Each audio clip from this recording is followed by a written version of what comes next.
Joanna Cosby. I'm on the faculty of the UNM Occupational Therapy Graduate Program, and I'm Julie's research mentor.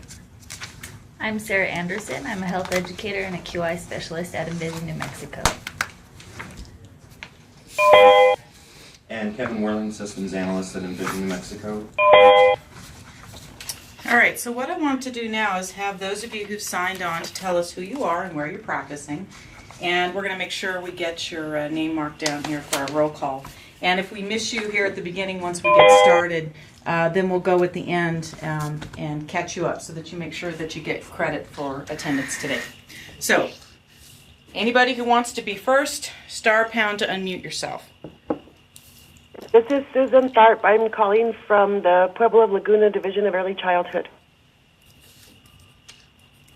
Hello, my name is Elizabeth Sessions, and I contract with Early Intervention Inspirations in Albuquerque. And Inspiration serves about 500 families in Albuquerque. I'm Dr. Catherine Torres, and I'm a retired pediatrician. This is Rupa from Oregon. I work for WIC and IHS.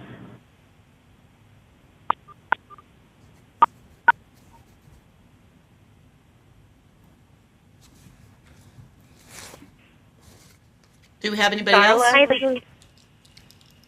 Darla Lickety, Schooners, Zuning Public School District.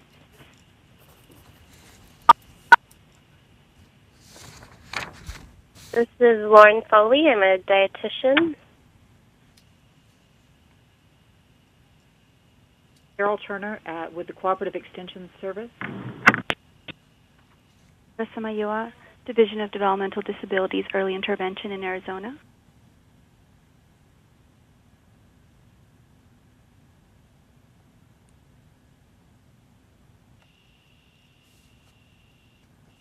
Okay, is there anyone that...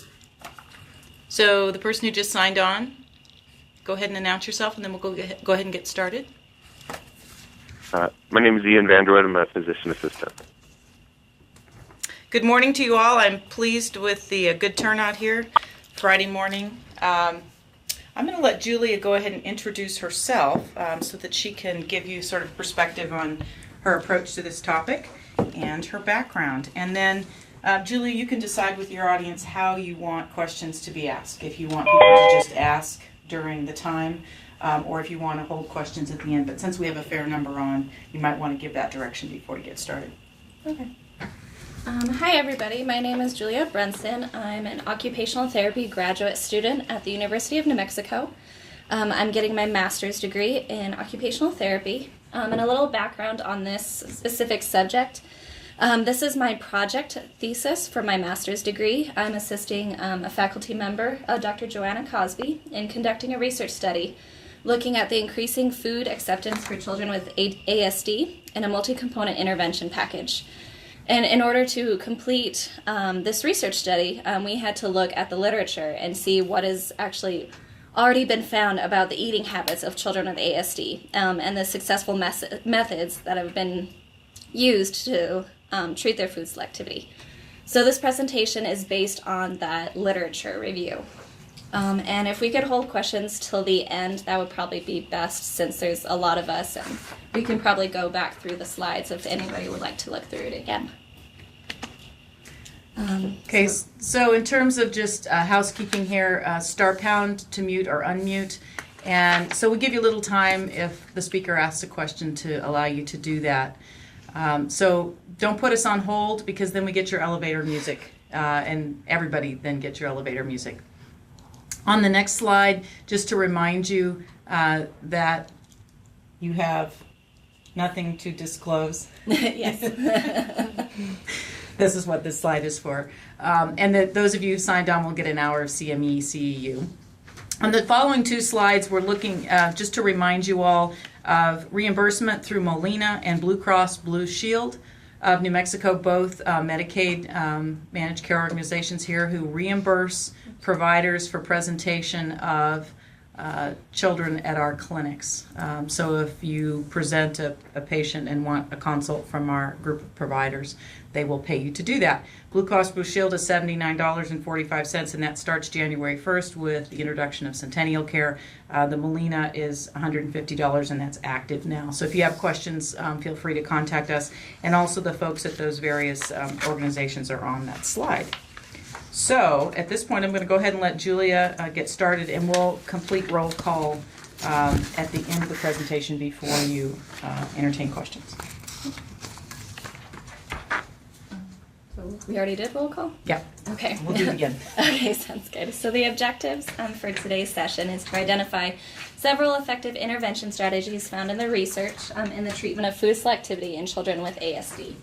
And also to recognize the dynamic relationships between the child, caregiver, environment, and the task in regards to mealtime participation. So to get some participation going and knowing where we're all coming from, has anyone in the audience had previous experience working with children with ASD and maybe just kind of noticed that they only eat certain foods or maybe trying to treat the food selectivity? And does anyone have any stories they would like to share? Hi, I'm E.J. Carlson Zuni, and I've observed it. My name is Elizabeth, and I used to provide nutrition services at the autism clinic at the Center for Development and Disability. Oh, awesome. Turner, I have worked with many DD patients and have selectivity issues. Okay.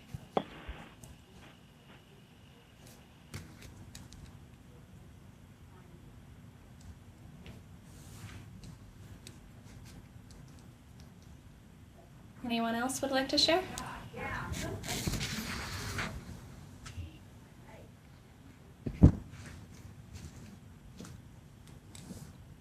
Okay, well, thank you all for sharing your experiences. So just a little bit of background on autism spectrum disorder, or ASD. It's a neurodevelopmental disorder that has kind of specific characteristics, but they can vary in presentation.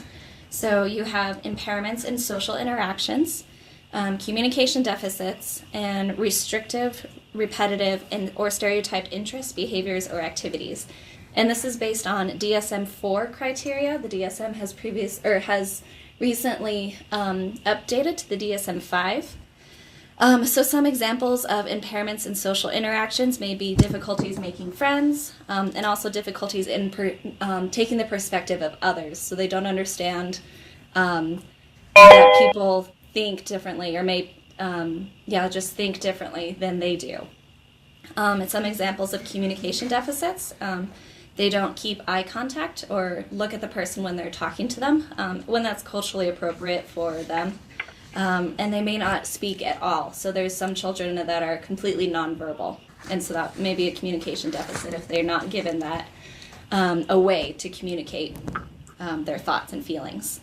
Then an example of restrictive or repetitive interests or behaviors could be hand flapping. So they just repeatedly flap their hands maybe when they get excited or when they're trying to talk, that kind of thing. And then restrictive interests, so all they want to talk about is trucks, and they do not want to talk about anything else. They want to tell you every single thing they know about trucks and want to learn more about trucks. That can get in the way when somebody else doesn't want to talk about trucks. And so all of this repetitive behavior, these focused interests, this resistance to change that sometimes happens, and then some children have sensory hypersensitivities. These are all difficulties that can have problems in eating.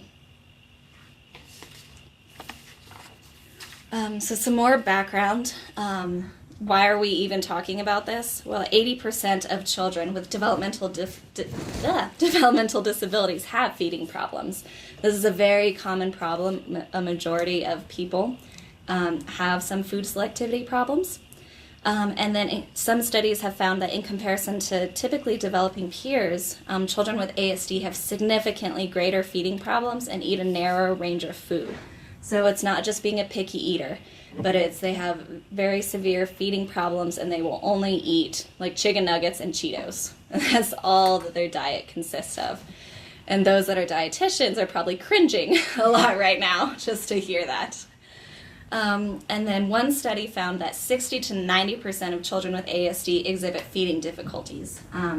67% are picky eaters, 69% do not try new foods, and 60% do not eat new foods.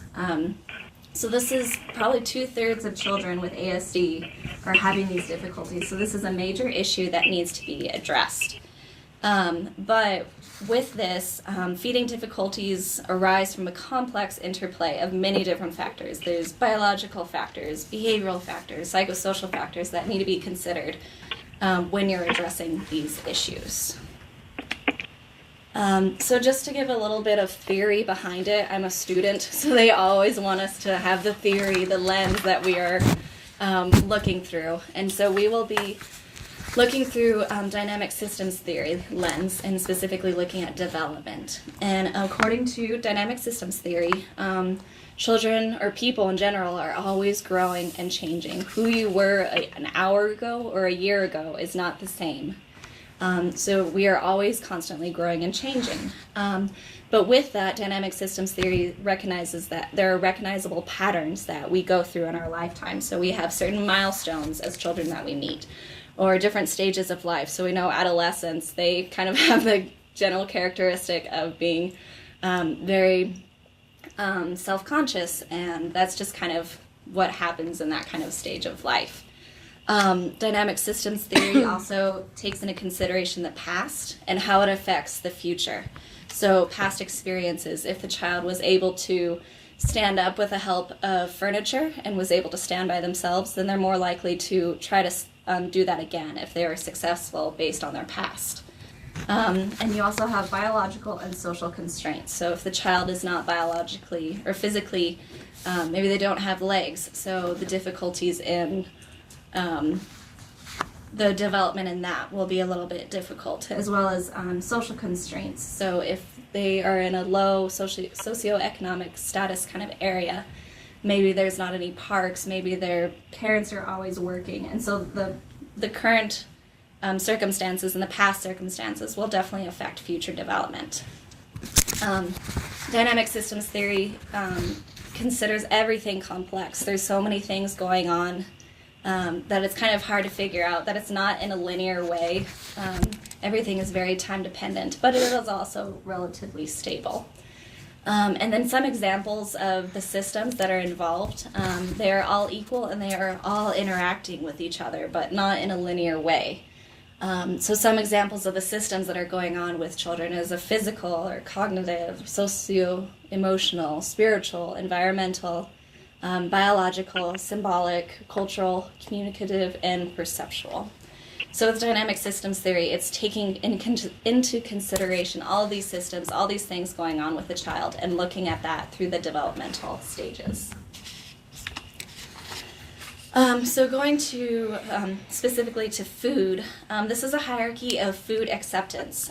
We can use this to look at where a child is currently for their acceptance of food, and maybe where you want the child to be in the future. So starting from the bottom, there's no interaction with the food. So the child maybe doesn't even recognize that the food is in the room, and there's no interaction with the food at all.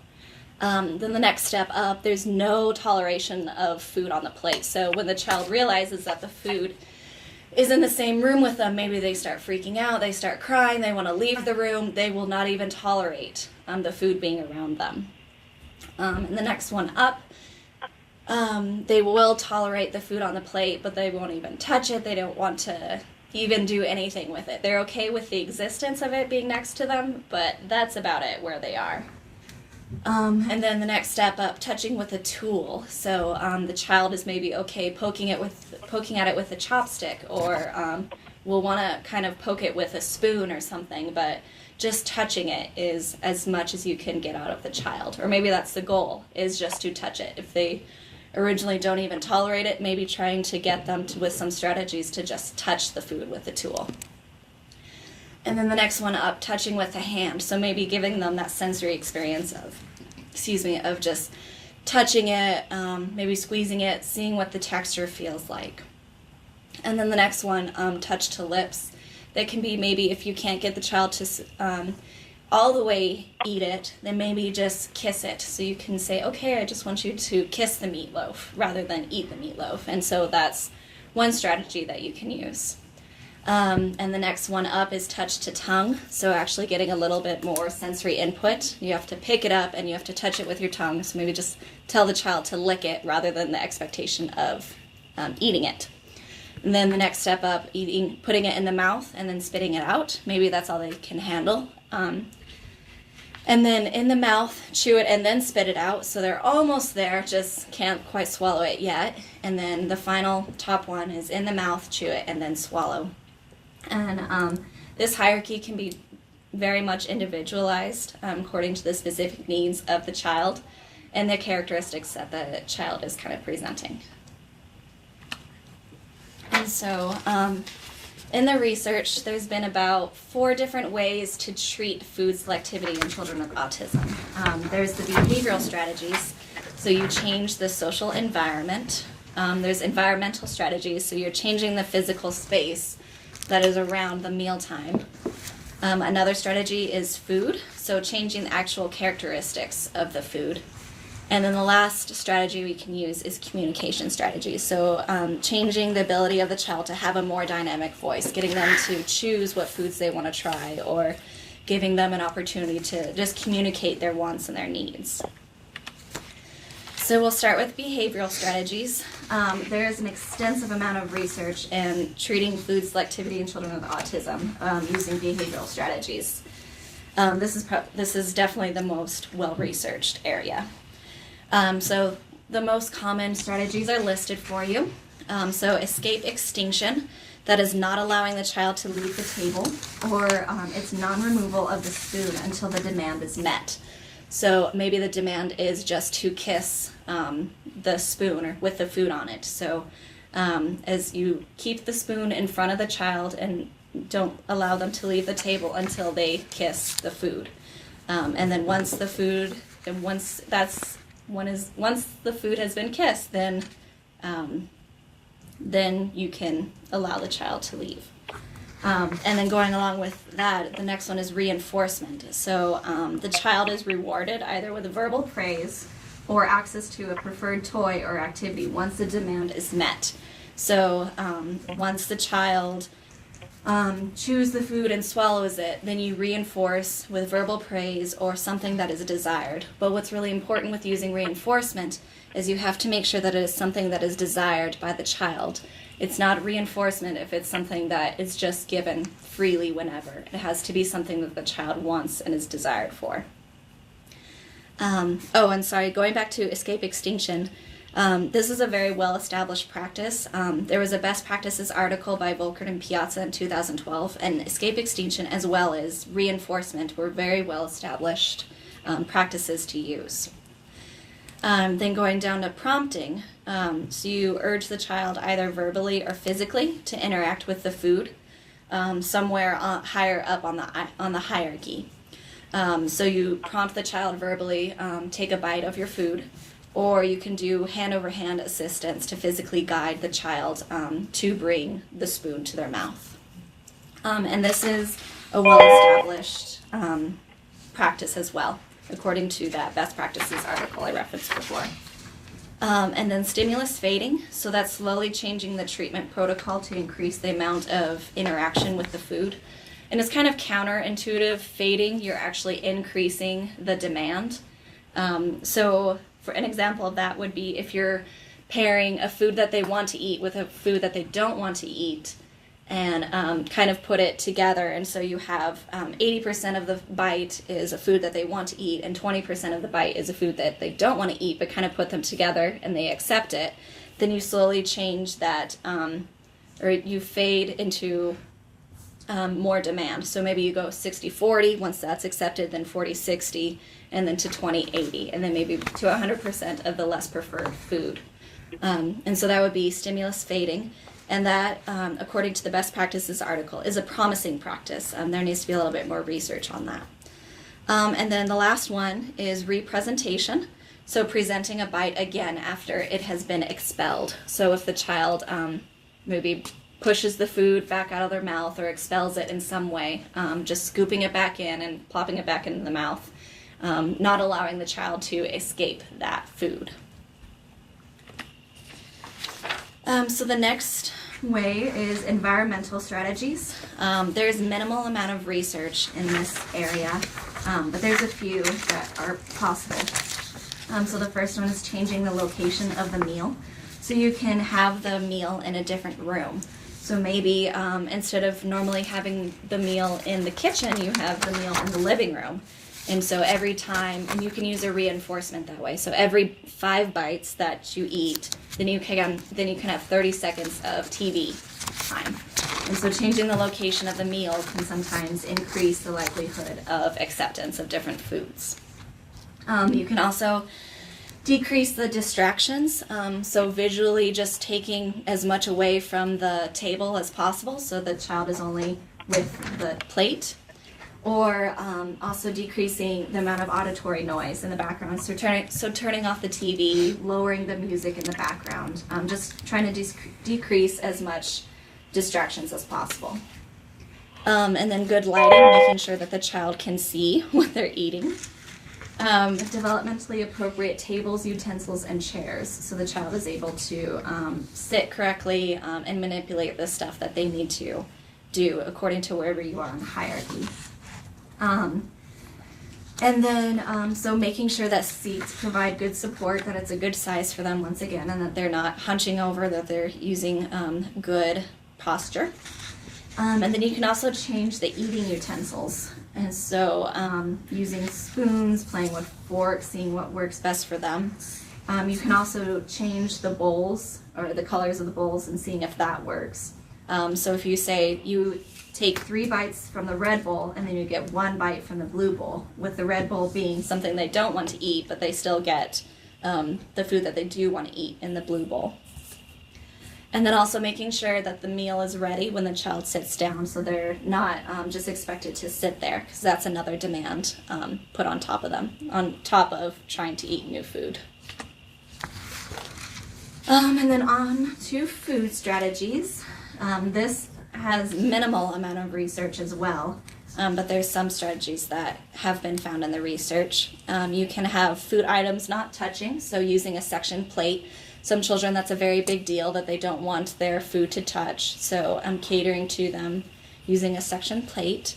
Making sure that you use child-friendly foods, not expecting them to eat caviar the first time around, but really using foods that maybe they're eating at school or their friends are eating, or various things like that.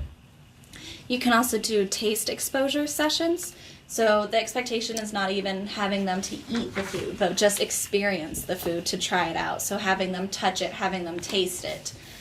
It's just kind of more of an experiential session rather than you need to consume this food. Child-sized portions and bites.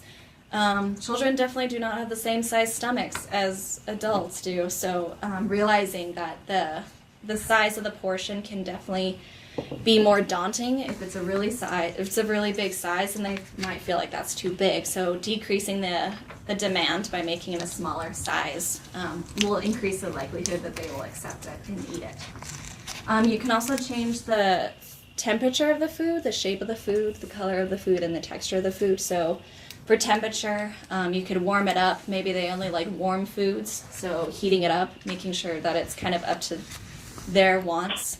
Changing the shape, so maybe a child only eats circular items, so cutting a sandwich into a circle. And then changing the color, maybe the child only eats red items, so using food dye to get them to accept more foods. And then changing the texture, so if they kind of like chewy, crunchy kind of things, so they'll eat mac and cheese, maybe putting cut up hot dogs into that, so they're kind of keeping the same texture, but just increasing the amount of foods that they will eat. You can also combine a new food with a familiar food that they already like, or sequence. So combining would be kind of that 80-20 ratio we kind of talked about earlier, changing the ratio amount so they are accepting that new food completely. Or you can sequence it. So first you eat this new food and then you eat this food that you do like. And that is a very promising practice according to that Best Practices article by Fulkert and Piazza. They said there needs to be more research, but there seems to be some evidence behind the combining and sequencing foods with new foods with familiar foods.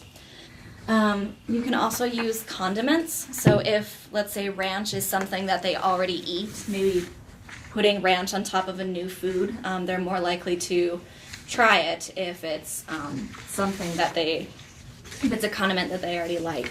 Now, if it's condiment that they don't already know, then that's a new food in itself. And so you're putting kind of two new foods together at the same time, which might be a little bit difficult.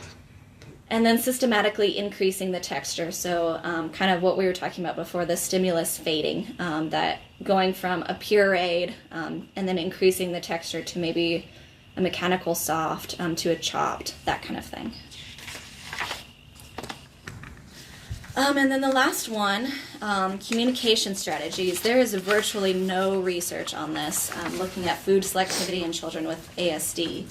But what could be found was maybe using a picture schedule so the child knows what is going to happen next. So they know that right now is playtime, and then we are going to have snack, and telling them what snack will be so they can know what is going to happen. You can also use picture sequences, so the child will know how to procedurally do things. So once they are done with their meal, then they put their plate in the sink and then they throw away their napkin. And so that's more a little bit of the social understanding of what to do after a meal. And then a social story. So that assists a child to understand and appropriately follow the specific social protocols. So it teaches a child the social understandings of how to eat my lunch with other kids. And so there was one research article that did use a social story for a child to socially and appropriately eat their lunch. Another strategy is a first-then board. So first eat this food that you may not like, and then you can have the food that you do like. So giving that child, and giving it a visual first-then board so they can see it. It's not just the verbal first and then. And then giving them a food menu choice board, so allowing them to choose what they are going to eat. And then the next bullet, once again, just allowing them choice in their food selection, so you're not, you're giving them more of a dynamic voice. You're allowing them to choose what they want to eat. And it's also important to give them an option for refusal, so but give it in an appropriate way. So they use a card if they are done or they don't want to eat that at this time, giving them a way to communicate that. And then also giving them a way to communicate a break. If they are tired, if they want to just play for a moment, giving them that communication strategy to just give them a break. And then I did a little bit of research on Native American mealtime practices in children with a disability. I had been told that a large amount of this audience population would be working with Native American children and at the IHS areas, and so I did a little bit of research in that, not even specific to ASD, but just children with a disability in general, and I could not find anything. All I could find really in the research is either the Native American view of disabilities and also some interventions for focusing on healthy eating at schools that serve Native American children. So this seems to be a gap in the literature right now. But I did find that it is very important to have all family members with or without a disability to participate in family practices. And this can be meals, social gatherings, but it's important for all family members to participate in whatever is going on.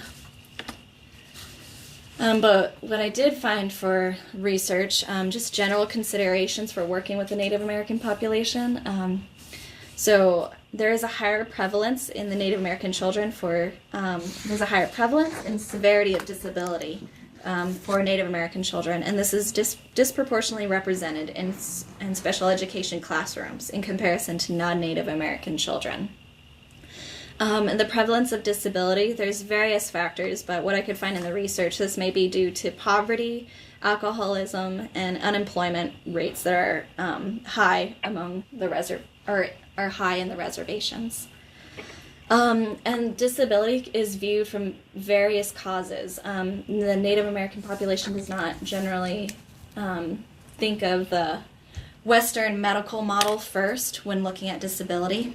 So they sometimes will think that they are falling out of balance with nature, and that's why a disability has occurred. Some populations also think that if you speak about a disability, then it therefore will manifest, that if you speak it, it will happen. And then another way that a disability may occur is if you committed a tribal taboo, and so you are being punished with a disability for committing that taboo.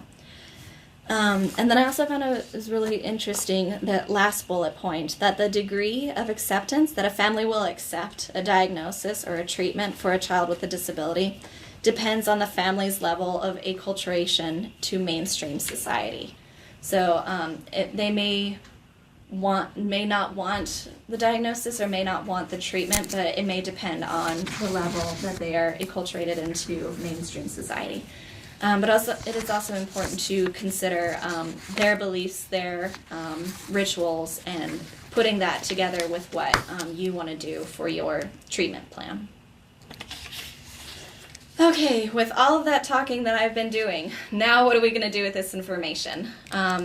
So would anybody like to share maybe some things that kind of stood out to them that they maybe are interested in applying in practice, or something that nobody has heard about before and maybe want to know more information about?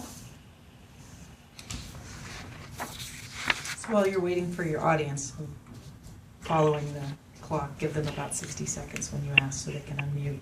But a question I had based on this is, did any of your research give you any kind of timeline for success? And I'm not talking about 100% treatment of whatever it is, but if you and the family decided on looking at that hierarchy that you were just going to get to the point where the child didn't scream when you set the dinner table with a new food. Mm-hmm. In terms of therapy, how long does that take? So if we were working with a family, we'd be able to give them some kind of idea. If you're going to go see the OT and this feeding team, mm-hmm. they're going to be spending about X number of weeks, months, days, hours in this endeavor. What I found, it really just depends on what you're doing, as like anything else. It depends on the child, depends on where the child is at on that hierarchy, what you want, where you want the child to be on that hierarchy, and what specific strategies you are using. So in our research study, we are going to be using all those strategies, the communication, behavioral, all of those 4 strategies, but the various strategies and the way that would be best for that child. And so in the research, it really just depended on what strategy you used and the temperament of the child, where the child was on that hierarchy. So to give you an answer, I don't know. I don't remember looking at specifically timeline.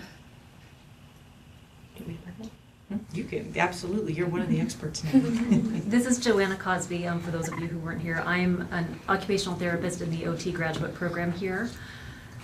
And I'm working with Julie on this research project. Most of the interventions have really focused on inpatient, so getting the kid to a hospital where they stay for usually 2 to 4 weeks is about what it takes, but it's intensive inpatient treatment. Our issue is that's not realistic, and especially, it's just not realistic for anybody. No one's really looked at the model that Julie's talking about, which addresses all of that and then uses the parents as the interventionist. So her I don't know answer is because nobody's researched it before. From practice, I can tell you, with me as the interventionist going into homes, I've had kids who, in 2 months, we start seeing some great improvement. I've had kids where it takes closer to 2 years. A lot of that is how much the family's able to commit and how good my intervention plan fits with their intervention plan, or like with what their family wants.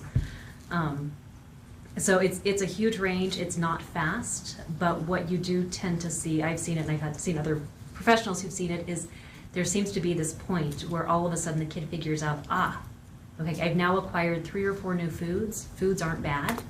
And then it exponentially increases from there. We go from 5 foods to 20 foods in a matter of weeks. So if you can just get through that first little bump. I have a question as well. Did you find any significant difference or variability in your research along the different spectrums of autism, specifically higher functioning autism and Asperger's? No, I didn't specifically look at the spectrum. The articles that I did reference, some of the children did have Asperger's syndrome. If there were larger studies, they might have had webinar. And I have a video, but I can't see it on my screen. Hang on just a second, Julia. Is there somebody has a problem accessing the webinar?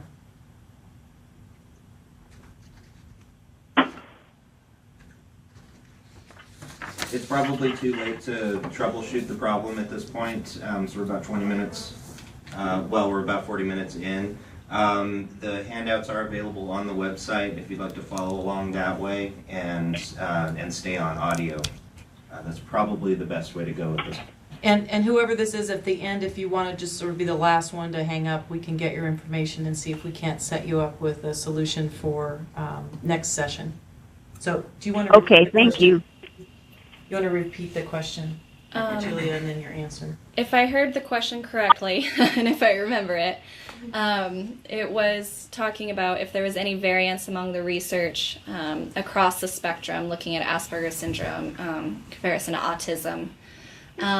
And from what I saw in the research, the larger studies would just kind of put them under the umbrella of autism spectrum disorder and treating food selectivity. They didn't specifically address those with Asperger's and those with autism. Some of the research did with the case study would look at a child or adolescent with Asperger's, but they kind of addressed it as a general just autism. And so that's kind of where the research went. We didn't really categorize it among the spectrum.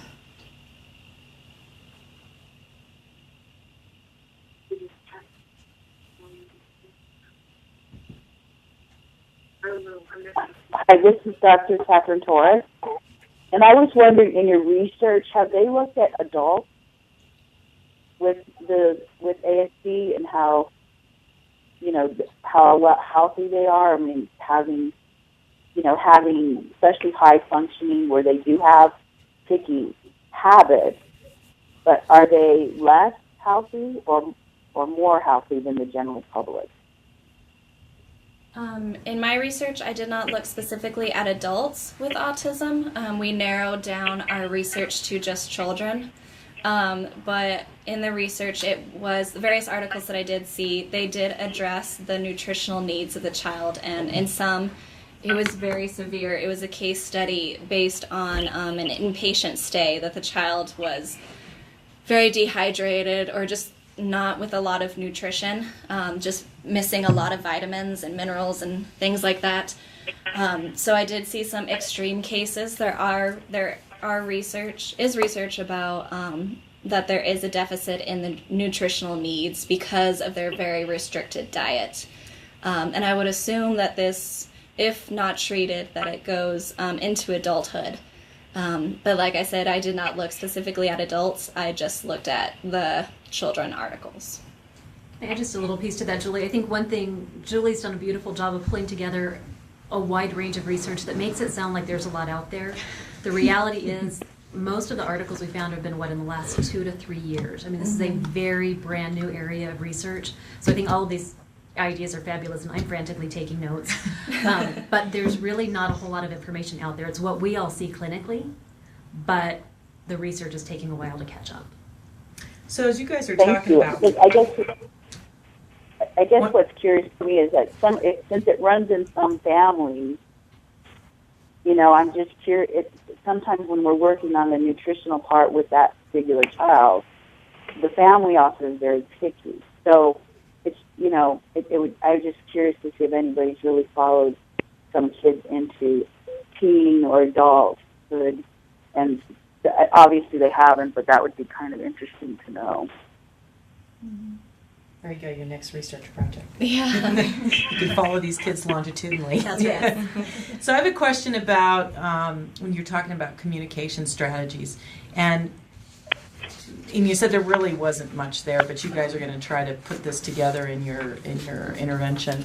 But one of the things that we talk about a lot here in this clinic is allowing food choice, giving options, create breaks, and pulling that child in wherever they are developmentally into that decision-making process about their own health care. And of course, feeding is part of that. So it'd be interesting for you to talk a little bit more about how maybe you're going to do that in your intervention, because one of the things that we do with typically developing children is we allow them that space, and it also gives the parents an out, to take away the food fight. So, we're in this space where we have kids who obviously have a clinical need for intervention around their food intake, and so that then takes them out of the normal population. But how do we come back to recognizing sort of the autonomy of that child in choosing? So if you guys want to speak to that. Or do you want me to take that, Jill? So just to let you know, where we are is just beginning. I think we're in the process of enrolling our first person. So Julie actually hasn't seen any of this in practice. It's all theoretical. One of the ways that we can do that with individuals with autism is really targeting their visual strengths. So in the past, I've worked with kids where we've set up basically a menu, and we color code the foods by food group. And so for every meal, they have to pick a yellow food, a red food, a blue food. The foods that the parent loads into that menu are ones that are appropriate. So the kid can decide if they're going to have chicken or beef or tofu. But it's the parent who decides chicken or beef or tofu. We always make sure that there's at least one preferred food paired with a not preferred food, so we're not going to give them a whole thing of stuff they don't like. So make sure at the dinner table there's at least one thing that the child likes. A lot of it is that choice. Do you want to feed yourself this, or do you want me to feed it to you? Do you want to take a bite of this and then a bite of that, or do you want to put bites of those together? I had a kid just the other day that to taste something, and I think it was a red bell pepper. He ended up putting an M&M and ranch dressing with it. Repulsive, but he ate it, decided he liked it, and then finished the rest of his red bell peppers. So really just thinking differently about how we're presenting food. Chocolate-covered bell peppers. I can see it was the ranch that I had. The ranch and M&M. Yeah. So those are just some ideas of how we can incorporate choice, but it needs to be a structured choice, because otherwise we're going to stick with Cheetos and gummy bears and chicken nuggets. Right, and the other thing I think that we've tried to help our providers that come to bring questions to this clinic is also not getting the parent into being a short order cook too. Yes. So I was just wondering how you're reinforcing, that move toward what we would consider typical behavior, at a mealtime. And some of this intervention has to happen initially, maybe a little bit separate from mealtime, because it can be so intensive. So you might do before dinner an intensive treatment session where you're going to sit down with the kid and really work on accessing some of these non-preferred foods. Then at the meal, you're going to have something that the kid likes and some other things they don't like. But that will allow them to participate in the social activity of the meal while keeping it a little bit separate from the treatment piece. But then you still put the food on their plate. They still see these foods that they don't like. They don't have to taste them. They maybe just touch them at that point. Another good strategy that Julie and I have talked about is having the kid use their hand to put stuff in the trash to clean up after themselves. I can't tell you how many kids I've seen who won't taste a food, but when they go put it in the trash, they'll take a little lick of it right before they drop it in the trash, and that's their first taste of the food. It's amazingly powerful. What about children with Lowe's, for example? Do you ever work with children that have Lowe's syndrome? I haven't. It sounds very similar. They have all kinds of syndrome involvement, a lot of different organs, and so we see them a lot in the nephrology group. And they almost always get such severe food aversions that they're all enterally fed. Mm-hmm. But what I've noticed with these kids is, like, say they come to us, they're not eating anything, they're working with speech or OT. But then we put a G-tube in them, and in 2 weeks we're meeting their nutritional needs, and they're all of a sudden more acceptable foods. Do you read anything about malnutrition exacerbating these types of behaviors? I haven't seen research on it, but I have heard that multiple times. I've had even just my chronic kidney disease children, like, put a G-tube in them, and literally in 1 week, like I had this one kid he was too young to be tested for autism, but he was so lining up his toys, doing all this stuff that they started testing him he didn't speak. Within a week of his enteral feeds, he spoke his first word. And like 6 months later, he's stringing sentences together. He's totally socially appropriate at meals without intervention. Well, and I think what you hit on there is a really good point of pairing the tube feeding with oral feeding. Right. I worked in a different state, and what I saw is that the kids wouldn't eat, so they would give them the tube feeding, and then everybody would forget to keep feeding them orally. That's very common. So I would get them years later, it's like they haven't had anything by mouth for 8 years. Right. If we look at pairing the two with an ultimate goal of transitioning back to oral feeds, clinically I've seen it be very, very successful. There isn't, that I know of, a lot of research out there. But again, it's something that we see. So. I've come across like one study on Lowe's kids because I have a ton of Lowe's kids, but it is family dependent. I've had a couple where it didn't work because they just the family was like, this is easy, I'm going to totally rely on. So it is very dependent, but we've even had like the kid that started talking all of a sudden in a week. It was like, no more junk food. I don't want you giving him that option, because all he would do is drink soda, eat chicken nuggets, and hot Cheetos. And it was like, we're meeting his needs nutritionally. You need to teach him healthy food habits. Do not give him any of that stuff. And he completely responded. He even became like socially appropriate at mealtime at the nannies within like a matter of a month. And he didn't have to it was very odd. I didn't expect to have such a response, but I wonder if someone studied, because autistic kids, of course they have nutrient deficiencies, and we know one nutrient deficiency, how it can affect you, make you depressive, you have these certain behaviors. So I would be interested to see if, not to say you want to drop the G-tube in every autistic kid just because. But there might also be other ways to look at, can we supplement? Maybe what we put on the priority for treatment is some sort of smoothie or something that's really nutrient dense, or whatever. You guys are the nutritionists. Yeah, that would be interesting to see the pairing of that. It would be. The other thing to comment on, though, Julie, you mentioned Cheetos and chicken nuggets. Part of why the kids like those, we call them the pre-chewed foods, that they're pretty low effort to have to eat. So we think of them as junk food, but for the kids, it's a response efficiency issue. It's way easier to suck on a Cheeto and swallow it than to have to deal with this piece of steak or a piece of chicken. And that's part of the issue with the representing the bite that the kid chews and spits out. They've worked really hard to get it chewed up that much. It sounds disgusting to shove it back in, but they worked really hard to get it there. So it's not really a punishment as much as, let's just help you get this down. Well, and I think the idea about texture too, and dietitians have the, unfortunate stereotypical sort of view that fried things and whatever are bad for you, but we don't necessarily feel that way in certain circumstances. So in other words, if chicken nuggets are your texture of choice, then one of the strategies would be, how can we make other foods that same texture so that you will eat them? Right. And especially if you have someone who's not growing well, a little extra fat's not a bad thing, and you can actually choose what fat you want to use, in that case. So, giving people permission to do that kind of thing too. Now, chicken nuggets being processed with multiple other things added to them, that's a different discussion, but certainly within that, in that family of textures, they're, tempura, broccoli, or whatever, something similar.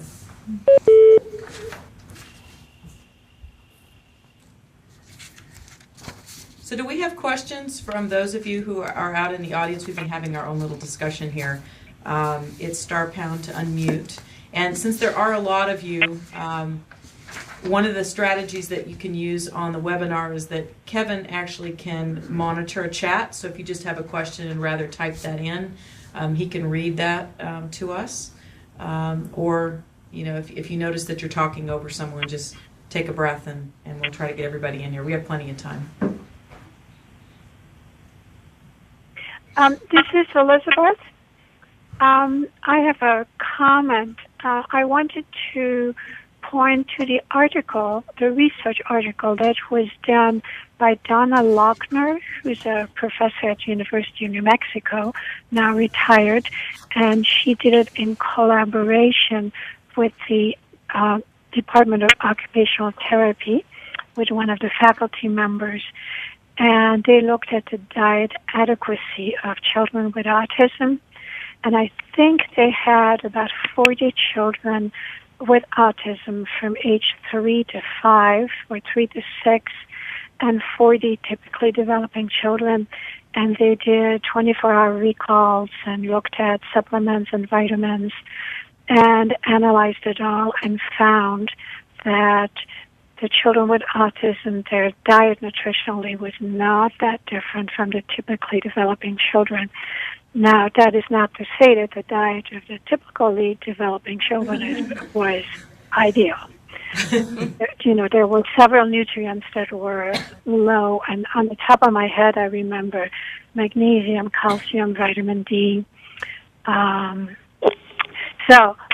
It's a research article. I think it's already about 10 years old. The other comment I wanted to make from having worked with children with autism for a very long time is that, generally speaking, these children grow well and they are well proportioned. Of course, there are children with autism who are underweight or overweight, but they are in the minority. So that means that, generally speaking, children with autism, they do self-regulate pretty well. So even though they only eat 3 or 4 foods, they eat enough of those foods to grow well. And the other comment I wanted to make is that a lot of children with autism have gastrointestinal issues. And that was in the media about a week ago that finally someone did a research study on looking at that, and indeed it is a higher percentage than the typically developing children. So that's another thing to keep in mind. Are there issues with reflux, diarrhea, constipation, allergies, all of that. Thank you for all your comments. Addressing one of your comments that you had said about children with autism still grow as typically developing children do. I did see that in the research as well, that they may not have the same nutrition, they may have nutritional deficits, but they do still grow kind of at the same rate as typically developing peers. So they're consuming enough to grow, but they're just not nutritionally at the same place. So thank you for your comments. Yeah, correct. And then, of course, there's the issue of the gluten-free, casein-free diet. It's very popular, but to my knowledge, no one has been able to show up to now that it does make a difference. Very limited. It's really on Or the GAPS diet, which I don't know if you've read that woman's book, but it's interesting. But her whole theory on autism is that it's your abnormal microbiome. And that's where that casein-free, gluten-free came. When your gut bacteria digests casein and gluten, it releases opiate-type compounds that can cross your blood-brain barrier. And so some kids respond to that diet, but it's a very small percentage. Mm-hmm. It's because there has to be 10 million, if that's true, there has to be 10 million other molecules that we're not considering. But it's interesting. A lot of parents will ask about those diets. Yeah, and some of the research did kind of address that, like, okay, you do put the child on a gluten-free, casein-free diet, but then how many foods does that restrict that child to eat on an already restricted diet? Right, yeah. So there may be some behavioral advantages, but then what are you doing for that child nutritionally? So it's a definite issue to address.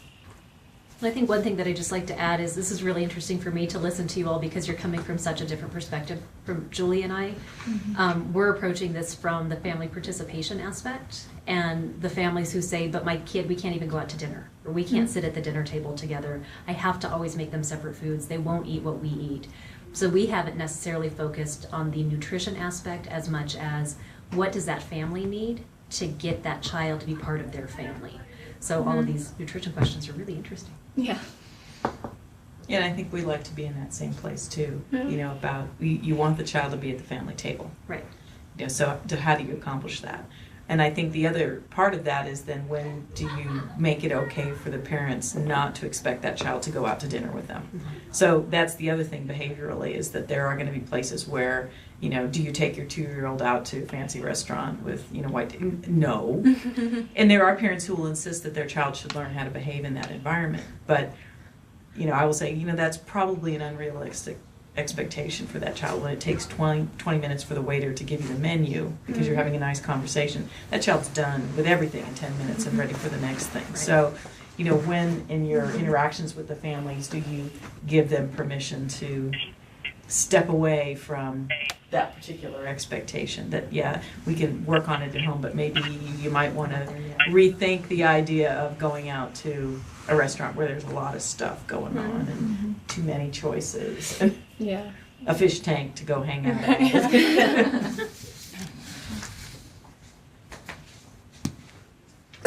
The truth is it'll never be successful unless the whole family is committed to it. So. And I think you bring up a good point. So Elizabeth, for those of you who don't know her, she ran the SAFE clinic at CDD, and she and I worked together for a really long time. In fact, she was Lynn faculty before she retired, so I took her spot over at Lynn. So she has a lot of experience. But she used to run an inpatient feeding clinic also at Carrie Tingley. So we would do some of those kinds of things. And usually the kids that we had in an inpatient setting were the ones you were describing, that for whatever medical reason we had to use G-tube feedings for a long period of time. They, you know, ventilated, whatever, and it wasn't because we were ignoring the fact that we wanted them to eat. It was just not something that we could do. And when we got to that point, there was some stuff we could do at home, but sort of that last push, they needed to be, you know, in the hospital or in a day program where we were there for 6 or 8 hours and then went home. And I don't know if Rose is doing any of that. Is she doing any of the stuff at Carrie Tingley, any inpatient stuff anymore? I don't know if they do inpatient. They're trying to restart up a feeding clinic, though. And there's some OTs there that work one-on-one, but that, you know, it's limited availability right now. And, you know, that's the problem with the SAFE clinic. You know, whether it's for peds or adults, it's, you know, it would take forever to get a kid. You know, and I'd be working with somebody in the outpatient setting, and I'd call Elizabeth, you know, how long's the waiting list? Yeah. Because then you want everybody to look at them. You know, then they go in and you have OT and PT and speech and the pediatrician and everybody trying to get a global, you know, global picture of what we should be doing therapeutically. So. And by the time you can get in, they're so developmentally, you know, behind. You want some sort of intervention. Or you may have fixed it or given up on it or whatever it is. You know, because there, you know, most cases these children had therapists in the community that they were working with. So you tried to do as much as you could in that setting.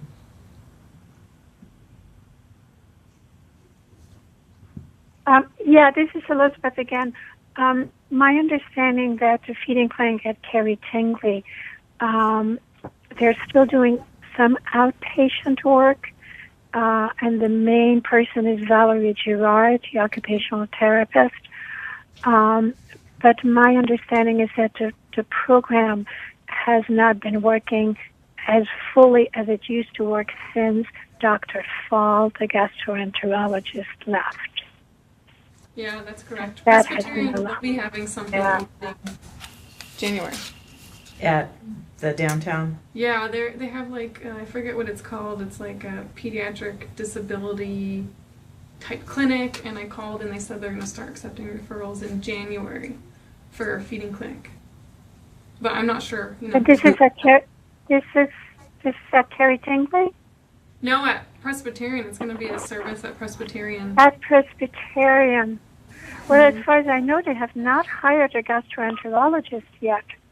Oh, yeah. They have locums there, have don't they? Yeah, No, I don't know. I think they have locums that come quite often, but I don't know if they have full-time. Right, but that means no continuity. Yeah. Which is now UNM's same issue. Yeah. Well, we may have to use our dietitian contacts over at Press and get the inside scoop. Right, yeah. Of what's happening with their feeding clinic. Right.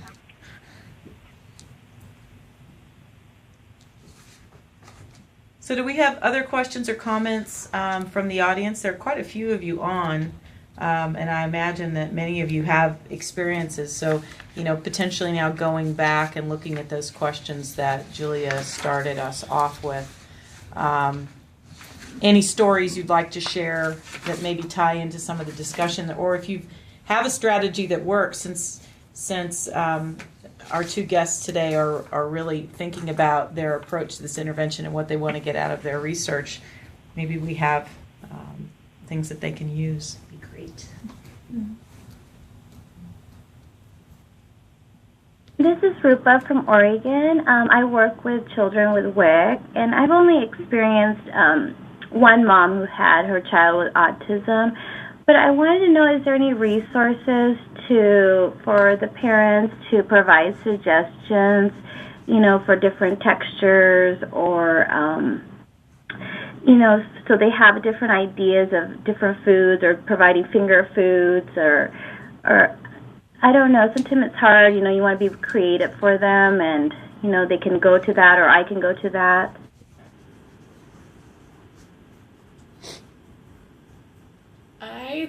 I don't think I found anything in the research specifically, kind of like a go-to guide for parents and how to be creative.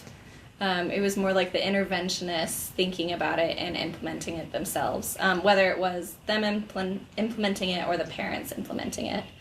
I don't know of any resources off the top of my head. Joanna, do you? There is a book called Just Take a Bite that's pretty nice. It's very user-friendly for parents, and I apologize, I can't think of the author off the top of my head, but it walks through a lot of the strategies we've talked about today, and it has different ideas for modifying the food, for modifying the environment, all of those different things. Okay, thank you.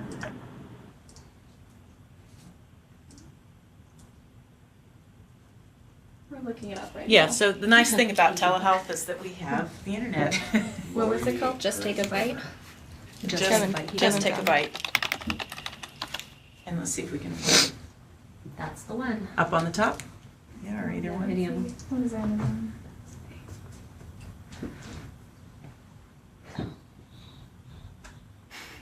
Nice picture.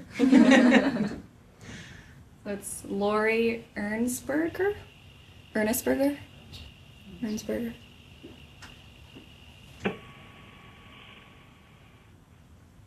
than $20 on Amazon.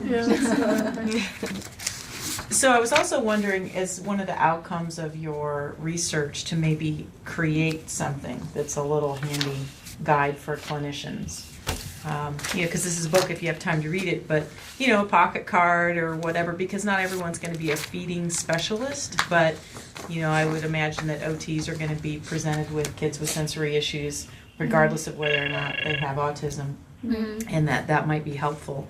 And certainly for sharing with your dietitian colleagues, because there are some dietitians who specialize in that kind of work, or know a little bit about it because food's our thing. But those kind of handy, quick reference things are useful. I think that for me, the thing that's difficult about that is it's such a complex dynamic. Right. And that's what we found in the research is everyone's looking at one piece, and here's a quick little thing you can do, but no one's really looking at, but what can we truly do to maybe get these outcomes faster and more supportive to the parents. That escape extinction is extremely powerful. But put yourself in the place of that parent who has to hold the spoon in front of their kid's mouth for 15 minutes until they taste it. That's not a comfortable place for a parent to be. So I'm taking notes to see if we can come up with a way to simplify it. Yeah, no, we don't expect the cookbook recipe approach to things but maybe either. some things to think about. But things that become user-friendly for clinicians who are seeing a wide range of kiddos, and I'm thinking about you, Kirsten, now in your job. I mean, literally in one day, you could see 10 different kids with 10 different things going on, and so that's going to be great for your professional development, but it's also going to be nerve-wracking. Excuse me while I go. Yeah. What question should I even ask you? I'm not even up to giving you any discussion right now about what we're going to do, but I need to at least know what questions to ask. So even something like that would be helpful, because it then informs a referral process, because that's what we need to be doing if it's appropriate.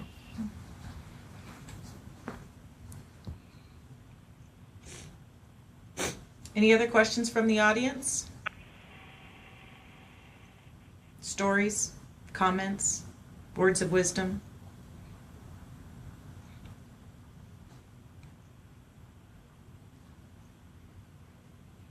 while you're thinking of your questions, anyone who did not announce themselves at the beginning who wants to receive CME credit should do it now.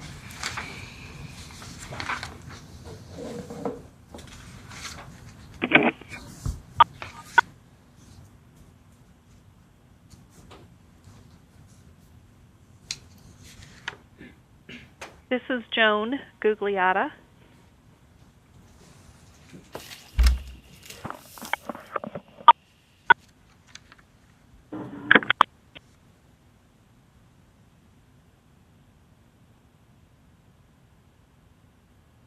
Anyone else we missed?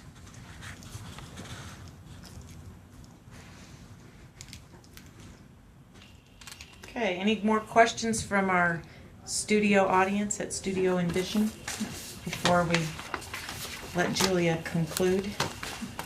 Hello. I think I joined late. I'm EJ, Charles, and Zuni. Morning. Morning. Did you catch my name? We did. Thank you. Thank you.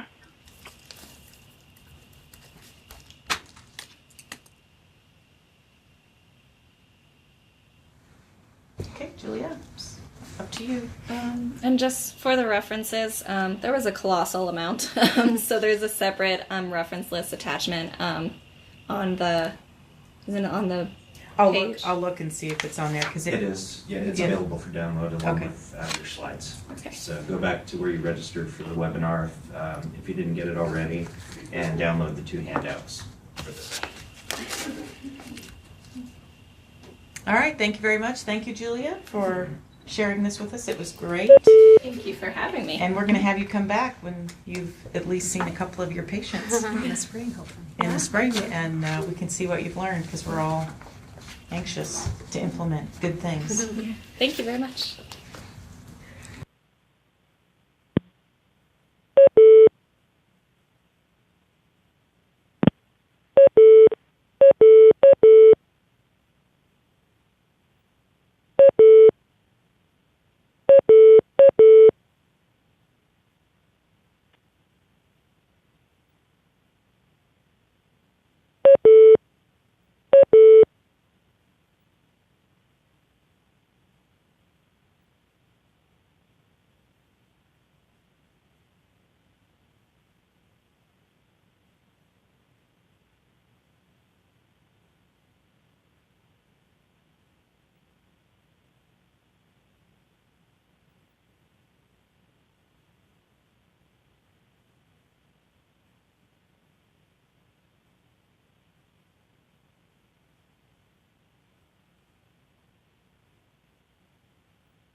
Take the bite, and then she'd get all excited. Hello, this is Kevin at Envision, New Mexico. I just wanted to see if the person who's having trouble is still on the line. Because now the kid has huge control by not eating. Right, yeah. And If the Yeah, parent's like, yeah, here's the our food, kids- whatever. Sounds like everybody signed off. Well, So somebody of if my you were having problems, do what let me know. kid wants, and I'm like, they understand. Okay, They're sounds like like, everyone's signed you off. have to do what's appropriate for their own. Thanks. I thought they would But they holler. get so worried, you know. especially Yeah, when no, they're I figured it too, and yeah. it's like end stage. They get Just so waiting worried for that 'em. they'll literally die from skipping a meal that they won't do anything. Eventually, Really? they're pushing toward 40 minutes in. So, Yes. And they didn't tell us Yeah, who I they could were, imagine. so we didn't give them Like CDs Evan was like, either. that was my puppies. I didn't get it. So I can imagine the child. All right, But I'll well, send good. the article to you. And so where are you now? Interesting. And it's sad to see Wait, that kid who was okay. at the foster mom That's a whole different like thing. started It thriving is. eating, which was totally I'm smart. appreciating the pace, And now he's though. at the It's nice to different actually be able one, to, and he's like in a wheelchair. get up and go to the bathroom whenever you Yeah. want. It's Have lunch. Yeah. It's fatiguing Yeah, to be committed. clinical nutrition in a hospital is constantly do it. yeah, It's like that's one of a the families crazy. I worked the most with. That's the a young crazy man place to work. had autism, but That was my they didn't life for a diagnose it really until long later time. because he initially had Yeah, it's some sort of heart condition and Oh. was pretty intense pace. And you know, I miss that So he was ventricular. that level of work, but I don't miss Got home that at 18 months, pace. they found In the fact that you know I have 3 kids, so trying to finish my day. Liver resected. Mhm. You know, I have to leave. And I was that what I thought, but then they said, No, it's